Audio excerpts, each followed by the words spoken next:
Thank you lord, thank you Jesus. ನಿಮ್ಮೆಲ್ಲರನ್ನ ಪುನರಾವರ್ತಿ ದೇವರ ವಾಕ್ಯ ಸಂದೇಶಕ್ಕೋಸ್ಕರ ಸ್ವಾಗತವನ್ನು ಮಾಡುವಂಥವರಾಗಿದ್ದೇವೆ. ಪ್ರಿಯ ಸಹೋದರ ಸಹೋದರಿಯರೇ, ಪ್ರಪಂಚದಾದ್ಯಂತ ಕ್ರಿಸ್ಮಸ್ ಆಚರಣೆಗಳನ್ನು ಮಾಡ್ತಾ ಇರೋದನ್ನು ನಾವು ನೋಡ್ತಾ ಇದ್ದೇವೆ. ಕ್ರಿಸ್ಮಸ್ನ ಆಚರಿಸೋದನ್ನು ನೋಡ್ತಾ ಇದ್ದೇವೆ. ಕ್ರಿಸ್ಮಸ್ ಅಂತ ಹೇಳಿದ್ರೆ ಕ್ರಿಸ್ತ ಜಯಂತಿ ಅಂತ ಹೇಳಿದ್ರೆ ಏನು, ನಿಜವಾದ ಕ್ರಿಸ್ತ ಜಯಂತಿ ಹೇಗಿರಬೇಕು, ನಿಜವಾಗಿ ಕ್ರಿಸ್ತನು ಏತಕ್ಕೋಸ್ಕರ ಈ ಲೋಕಕ್ಕೆ ಬಂದನು ಅಂಥೇಳಿ ಪ್ರಚಾರಪಡಿಸುವಂಥದ್ದೇ, ಹೇಳುವಂಥದ್ದೇ ನಿಜವಾದ ಕ್ರಿಸ್ಮಸ್ ಆಗಿರುವಂಥದ್ದಾಗಿದೆ.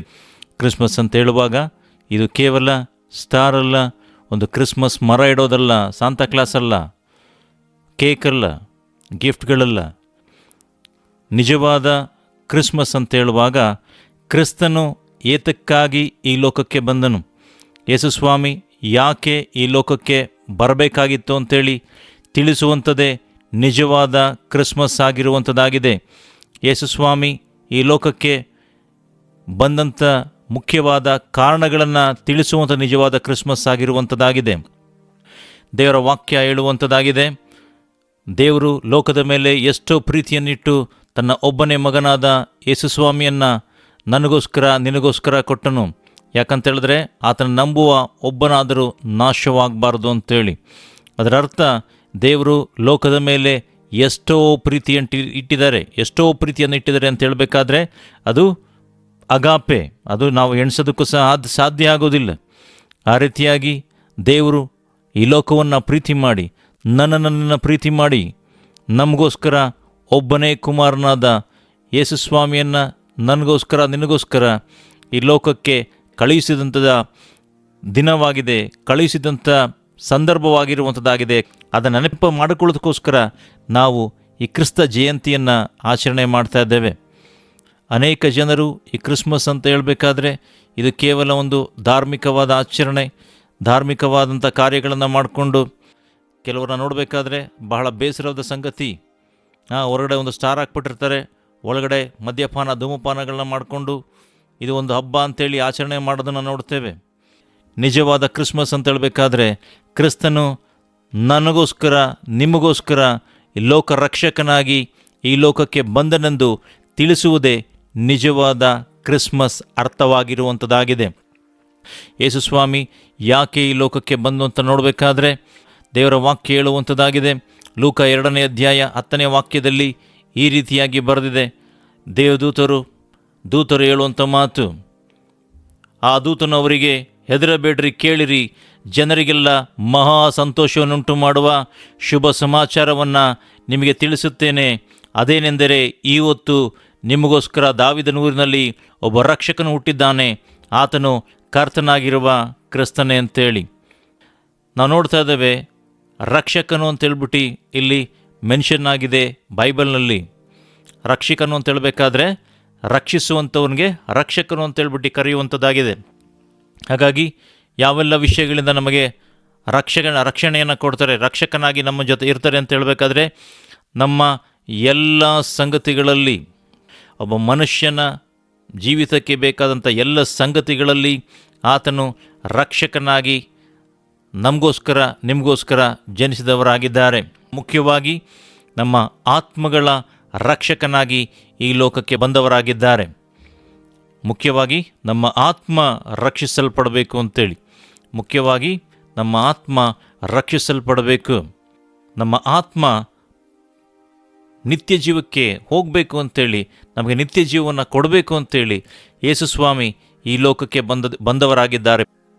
ಯೇಸುವನ್ನು ಯಾರು ಸ್ವಂತ ರಕ್ಷಕನಾಗಿ ಸ್ವೀಕಾರ ಮಾಡ್ತಾರೋ ಅವರಿಗೆಲ್ಲ ಯೇಸುಸ್ವಾಮಿ ಅವರ ಆತ್ಮಕ್ಕೆ ಬೇಕಾದಂಥ ರಕ್ಷಣೆಯನ್ನು ದೇವರು ದಯಪಾಲಿಸುವಂಥವರಾಗಿದ್ದಾರೆ. ಅದು ಮಾತ್ರವಲ್ಲ, ನಮ್ಮ ಎಲ್ಲ ಸಂಗತಿಗಳಲ್ಲಿ ನಮ್ಮ ಜೀವಿತದ ಯಾವುದೇ ಸಂಗತಿಗಳಾದರೂ ಸರಿ, ನಮಗೆ ರಕ್ಷಕನಾಗಿ ಆತನು ಇರುವಂಥವರಾಗಿದ್ದಾರೆ. ದೇವರ ವಾಕ್ಯ ಈ ರೀತಿಯಾಗಿ ಹೇಳುವಂಥದ್ದಾಗಿದೆ, ಹೆದರಬೇಡ್ರಿ, ಕೇಳಿರಿ. ಸೊ ನಿಮ್ಮ ಜೀವಿತದಲ್ಲಿ ಯಾವ ವಿಷಯಗಳಿಗೋಸ್ಕರ ನೀವು ಹೆದರ್ತಾ ಇದ್ದೀರಾ? ನಿಮ್ಮ ಕುಟುಂಬದ ವಿಷಯಗಳಿರ್ಬೋದು, ನಿಮ್ಮ ಜೀವಿತದಲ್ಲಿ ಅನೇಕ ದುರ್ಘಟನೆಗಳು ನಡೆದಿರ್ಬೋದು, ಅನೇಕರು ವ್ಯಸನದಿಂದ ಇರ್ಬೋದು, ದುಶ್ಚಟಗಳಿಗೆ ದಾಸರಾಗಿರ್ಬೋದು. ಎಲ್ಲ ವಿಷಯಗಳಿಂದ ದೇವರು ಬಿಡುಗಡೆಯನ್ನು ಕೊಡ್ತಾರೆ. ನೀವು ಹೆದರುವಂಥ ಅವಶ್ಯಕತೆ ಇಲ್ಲ. ನೀವಿರುವಂಥ ಸನ್ನಿವೇಶಗಳು ಯಾವುದೇ ಆದರೂ ಸರಿ, ಯಾವ ರೀತಿಯಾಗಿದ್ದರೂ ಸರಿ, ಆದರೆ ಕ್ರಿಸ್ತನು ನಿಮ್ಮಲ್ಲಿ ಬರುವಾಗ, ಕ್ರಿಸ್ತನನ್ನು ನೀವು ಸ್ವಂತ ರಕ್ಷಕನಾಗಿ ಸ್ವೀಕಾರ ಮಾಡುವಾಗ ನಿಮ್ಮಲ್ಲಿ ಬದಲಾವಣೆಯನ್ನು ದೇವರು ತರುವಂಥವರಾಗಿದ್ದಾರೆ.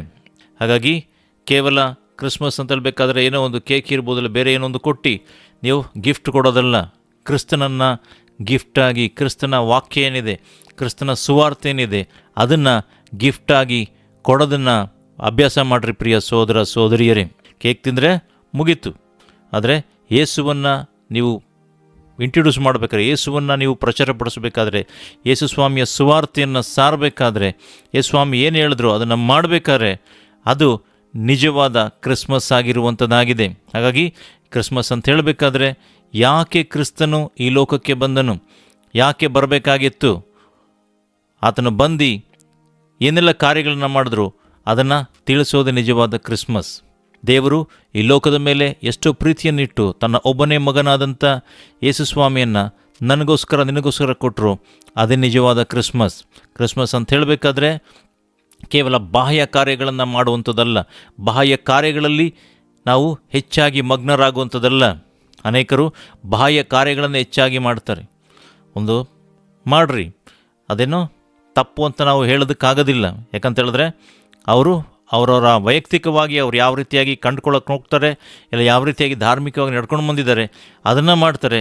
ಅದರ ಬಗ್ಗೆ ನಾವು ಹೇಳೋದಕ್ಕಾಗಲ್ಲ. ಆದರೆ ನಿಜವಾಗಿ ಬಾಹ್ಯ ಕಾರ್ಯಗಳನ್ನು ದೇವರಿಗೆ ಬೇಕಾಗಿಲ್ಲ. ಬಾಹ್ಯವ ಕಾರ್ಯಗಳು ಅಂತ ಹೇಳಬೇಕಾದ್ರೆ ಯಾವ ರೀತಿಯಾಗಿ ನೀನು ಸ್ಟಾರ್ಗಳನ್ನ ಡೆಕೋರೇಷನ್ ಮಾಡಿದೆಯಾ, ಯಾವ ರೀತಿಯಾಗಿ ಸೀರಿಯಲ್ ಸೆಟ್ ಹಾಕ್ಸಿದ್ಯಾ, ಯಾವ ರೀತಿಯಾಗಿ ಡೆಕೋರೇಷನ್ಗೆ ಒಳಗಡೆ ಮಾಡ್ಕೊಂಡಿದೆಯಾ, ಮನೆ ಒಳಗಡೆ ಮಾಡಿದ್ಯಾ, ಇದನ್ನೆಲ್ಲ ದೇವ್ರು ನೋಡೋದಿಲ್ಲ.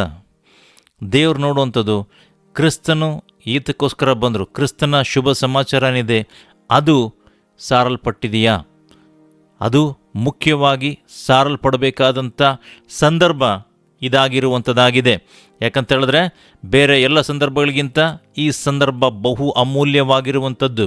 ಹಾಗಾಗಿ ಕ್ರಿಸ್ಮಸ್ ಅಂತ ಹೇಳಿದ್ರೆ ಏನು ಅಂತೇಳಿ ನೀವು ನಿಮ್ಮ ನೆರೆಯವರಿಗಿರ್ಬೋದು, ನಿಮ್ಮ ಸ್ನೇಹಿತರಿಗಿರ್ಬೋದು, ನಿಮ್ಮ ಬಂಧುಗಳಿಗಿರ್ಬೋದು ಹೋಗಿ ಕ್ರಿಸ್ಮಸ್ ಅಂತ ಹೇಳಿದ್ರೆ ಕ್ರಿಸ್ತನು ನನಗೋಸ್ಕರ ನಿನಗೋಸ್ಕರ ಜನಿಸಿದ್ರು, ನಮ್ಮ ಪಾಪ ವಿಮೋಚಕನಾಗಿ ನಮ್ಮ ರಕ್ಷಕನಾಗಿ ಈ ಲೋಕಕ್ಕೆ ಬಂದರು, ಆತ ನಂಬುವ ಒಬ್ಬರಾದರೂ ನಾಶವಾಗಬಾರ್ದು, ನಿತ್ಯ ಜೀವಕ್ಕೆ ಬಾಧ್ಯಸ್ಥರನಾಗಿ ಮಾಡೋದಕ್ಕೋಸ್ಕರ ಈ ಲೋಕಕ್ಕೆ ಬಂದರು ಅಂತೇಳಿ ತಿಳಿಸ್ರಿ. ದೇವರ ವಾಕ್ಯ ಹೇಳುವಂಥದ್ದಾಗಿದೆ, ಎಲ್ಲರೂ ಪಾಪ ಮಾಡಿ ದೇವರ ಮಹಿಮೆಯನ್ನು ಕಾಣದೆ ಹೋಗಿದ್ದಾರೆ. ಎಲ್ಲರೂ ಪಾಪ ಮಾಡಿ ದೇವರ ಮಹಿಮೆಯನ್ನು ಕಾಣದೆ ಹೋಗಿದ್ದಾರೆ.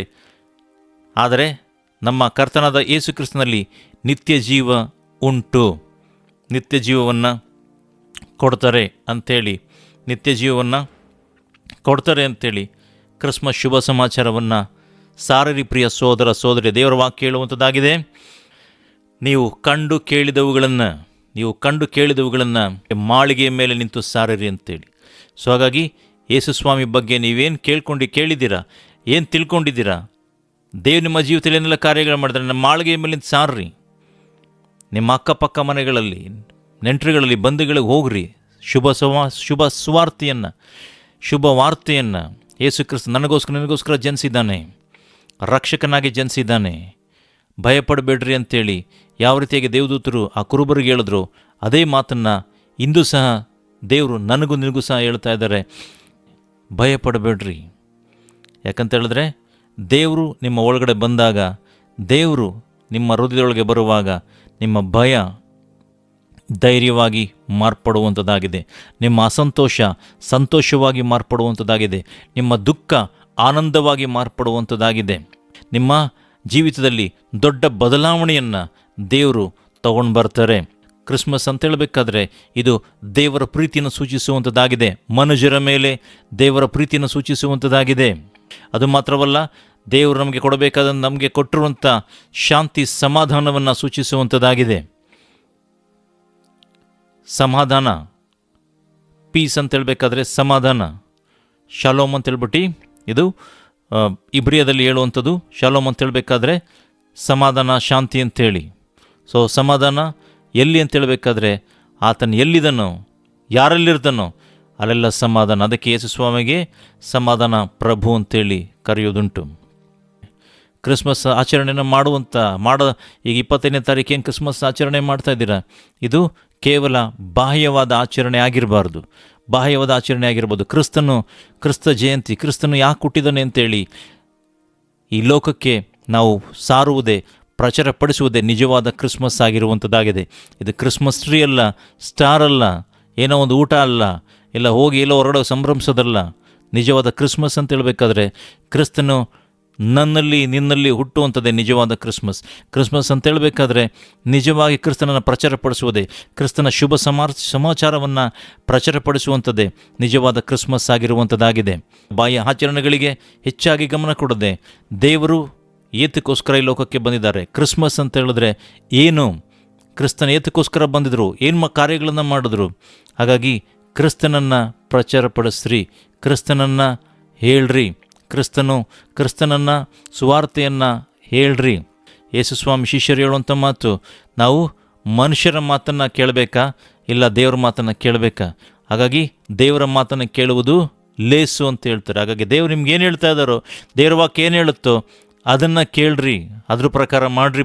ನಿಜವಾದ ಸಮಾಧಾನ, ನಿಜವಾದ ಸಂತೋಷ ದೇವರಿಂದ ಬರುವಂಥದ್ದಾಗಿದೆ. ಈ ಕ್ರಿಸ್ಮಸ್ ಸಂದೇಶವನ್ನು ಕೇಳ್ತಿರುವಂಥ ಪ್ರಿಯ ಸಹೋದರ ಸಹೋದರಿಯರೇ, ಕ್ರಿಸ್ತನು ನಿಮ್ಮಲ್ಲಿರುವುದಾದರೆ ನಿಮಗೆ ಖಂಡಿತವಾಗಿ ದುಃಖವಿದ್ದಲ್ಲಿ ಆನಂದ ತೈಲ, ನಿಮಗೆ ಬೇಕಾದಂಥ ಬಿಡುಗಡೆಯನ್ನು, ಎಲ್ಲ ವಿಧವಾದ ಬಿಡುಗಡೆಗಳನ್ನು, ಭಯದಿಂದ ಬಿಡುಗಡೆ ಇರ್ಬೋದು, ನಿಮ್ಮ ವ್ಯಸನದಿಂದ ಬಿಡುಗಡೆ ಇರ್ಬೋದು, ದುಷ್ಟ ಕಾರ್ಯಗಳಿಂದ ಬಿಡುಗಡೆ ಇರ್ಬೋದು, ಯಾವುದೇ ಬಿಡುಗಡೆ ಆದರೂ ಸರಿ, ರಕ್ಷಕನಾದ ಯೇಸುಸ್ವಾಮಿ ಖಂಡಿತವಾಗಿ ಕೊಡುವಂಥವರಾಗಿದ್ದಾರೆ. ಸೊ ಹಾಗಾಗಿ ಶುಭ ಸಮಾಚಾರವನ್ನು ನೀವು ಸಾರಿರಿ. ಇದು ಒಳ್ಳೆಯ ಅವಕಾಶವಾಗಿರುವಂಥದ್ದು, ಒಳ್ಳೆಯ ಸಮಯವಾಗಿರುವಂಥದ್ದಾಗಿದೆ. ಯಾರಿಗೆಲ್ಲ ಸಾರಬೇಕು ಅನಿಸುತ್ತೋ, ನಿಮ್ಮ ಬಂಧುಗಳು, ಸ್ನೇಹಿತರುಗಳು, ಕಲೀಗ್ಸ್ ಯಾರಾದರೂ ಸರಿ, ಅವ್ರಿಗೆ ಕ್ರಿಸ್ತನನ್ನು ಗಿಫ್ಟಾಗಿ ಕೊಡಿ, ಶುಭ ಸಮಾಚಾರವನ್ನು ಗಿಫ್ಟಾಗಿ ಕೊಡ್ರಿ. ಕೇಕ್ ತಿಂದರೆ ಹೋಗುತ್ತೆ, ಆದರೆ ನೀವು ಹೇಳಿದಂಥ ಮಾತುಗಳು ಯಾವುದೇ ಕಾರಣಕ್ಕೂ ಸಹ ಬಿದ್ದು ಹೋಗೋದಿಲ್ಲ. ಯಾಕಂತೇಳಿ ದೇವರ ವಾಕ್ಯ ಇದು ನಾಶವಾಗದೇ ಇರುವಂಥ ಬೀಜವಾಗಿರುವಂಥದ್ದಾಗಿದೆ. ಹಾಗಾಗಿ ನೀವೇನು ಬಿದುತ್ತೀರಾ ಅದು ಖಂಡಿತವಾಗಿ ಅದು ಫಲ ಕೊಡುತ್ತೆ. ಏನು ದೇವರ ವಾಕ್ಯಗಳು ಏನು ಹೇಳ್ತಾ ಇದೆ ಅದನ್ನು ಮಾಡಿರಿ.